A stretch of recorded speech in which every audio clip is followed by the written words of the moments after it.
kita kembali kepada Rusia dengan Ramzan Kadyrov. Dengan Ramzan Kadyrov, Presiden Chechnya. Ramzan Kadyrov ini anak kandungnya Ahmad Kadyrov. Siapa Ahmad Kadyrov?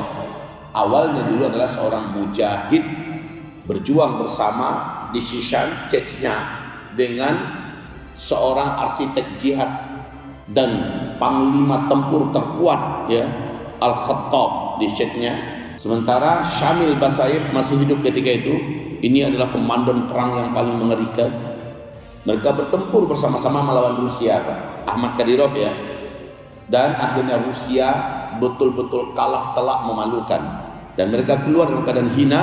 Mereka keluar dalam keadaan kaum muslimin meneriakkan Allahu Akbar, Allahu Akbar. Panggung yang beliau tempati menyaksikan sebuah acara yang disenangi meledak, matilah Ahmad Kadyrov.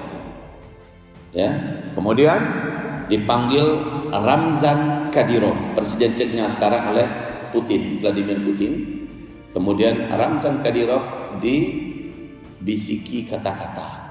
Kemudian dinyatakan kepada publik bahwa presiden berikutnya adalah Ramzan Kadyrov. Tugasnya sama, berantas mujahidin yang ada di Chechnya.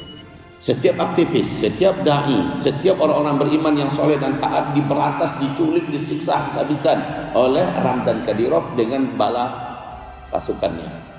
Ini biar Bapak jangan sampai tidak. Bapak mau dapat informasi yang kuat, silahkan Bapak buka nanti arrahmah.com, buka, lihat itu bagaimana sejarah mereka ini, Pak. Bagaimana video-video mereka, tahun, tanggal, sumber referensinya bisa didapatkan di sana.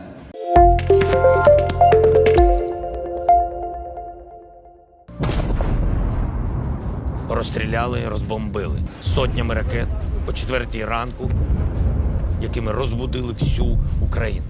Barat yang sedang gaduh, yang sedang perang, yang sedang hebat-hebatnya, ya, dengan blok timur, melihat kekuatan nyata sudah muncul di tengah-tengah mereka, yaitu umat Islam, para mujahidin yang dipimpin Imam Mahdi.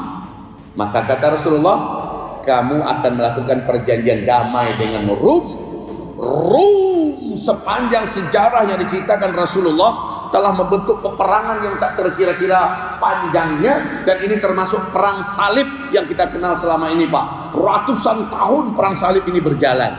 Sampai hari ini perang ini masih terus berlanjut, seperti kata George W. Bush bahwa ini adalah crusade, ini adalah perang salib. Berarti perang salib berlanjut sampai kepada eksistensi Israel. Itu adalah eksistensi perang antara Barat melawan Islam.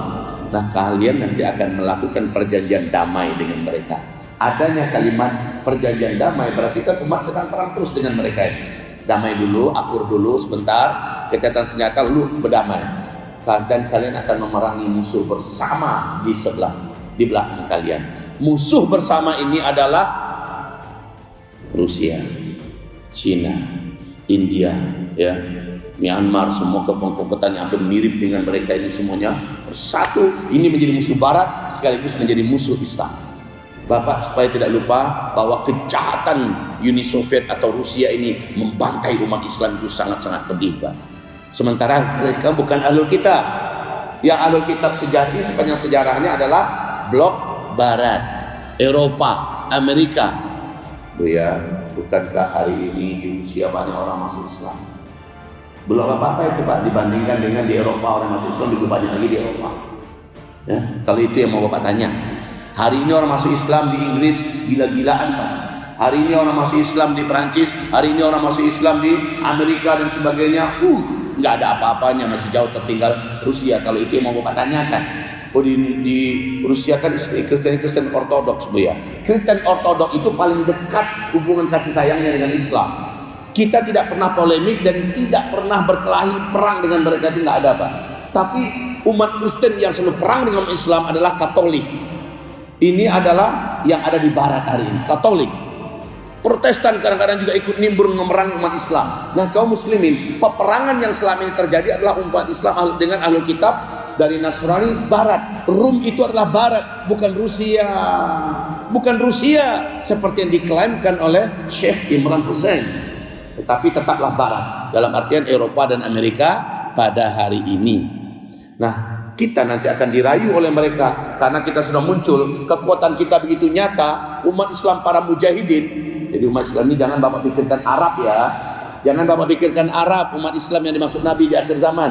Umat Islam yang dimaksud Nabi adalah para mujahidin yang bergabung dengan Imam Mahdi. Dan Imam Mahdi saat itu pasukan utamanya adalah Taliban yang ada di Afghanistan hari ini, serta mujahidin yang ada di Suriah pada hari ini, dan mujahidin Hamas yang selama ini tidak pernah menyerah, selalu memberikan perlawanan dan selalu mereka dimenangkan oleh Allah. Jadi mereka bergabung, inilah kekuatan nyata.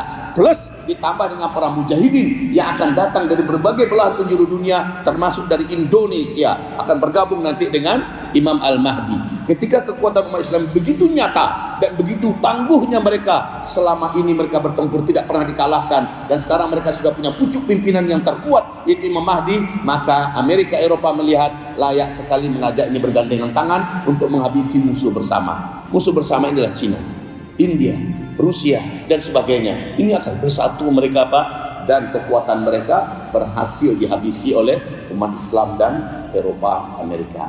Setelah itu barulah di Amaq dan di Dabik di ujung Suriah dekat dengan perbatasan ke Turki, orang salib mengangkat bendera. Ini perang besar, perang dunia ketiga ini adalah salib pemenangnya. Disitulah marahnya tentara Imam Mahdi.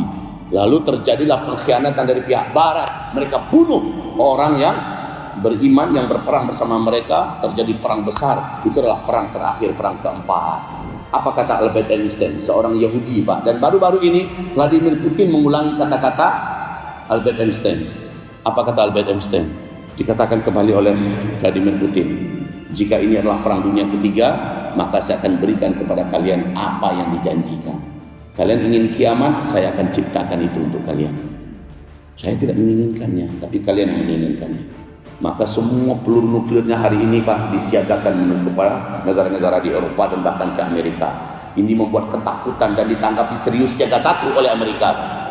Bapak harus tahu, sampai hari kemarin sudah 100.000 pasukan tempur Amerika Serikat sudah berada di Polandia hari ini. Dengan alat-alatnya, tank-tanknya dan bahkan kapal-kapal selamnya, kapal tempurnya sudah merapat. Dan 40.000 pasukan NATO sudah ada di Polandia pada hari ini, lengkap dengan persenjataan mereka. Betul-betul perang ini sudah mulai menyeret banyak negara. Saya khawatir Pak, kalau benarlah ini adalah gerbang perang dunia ketiga, maka selamat tinggal kesejahteraan, selamat tinggal segala kemewahan. Kita tidak akan lagi bisa menikmati listrik, kita tidak akan bisa lagi menikmati handphone dengan segala fiturnya. Tidak akan ada lagi internet, tidak akan ada lagi sinyal, tidak akan ada lagi berfungsi satelit.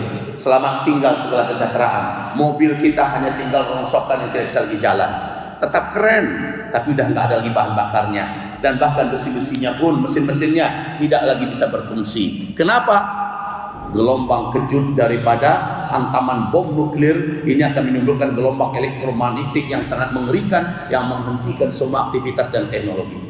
Maka sekarang dengan jumlah hulu ledak bom nuklir yang sampai 13.000 ini akan bisa menjadikan pengganti atau sama posisi kekuatannya dengan hantaman meteor dari ruang angkasa yang akan menyebabkan teknologi musnah dan dukhon pun muncul.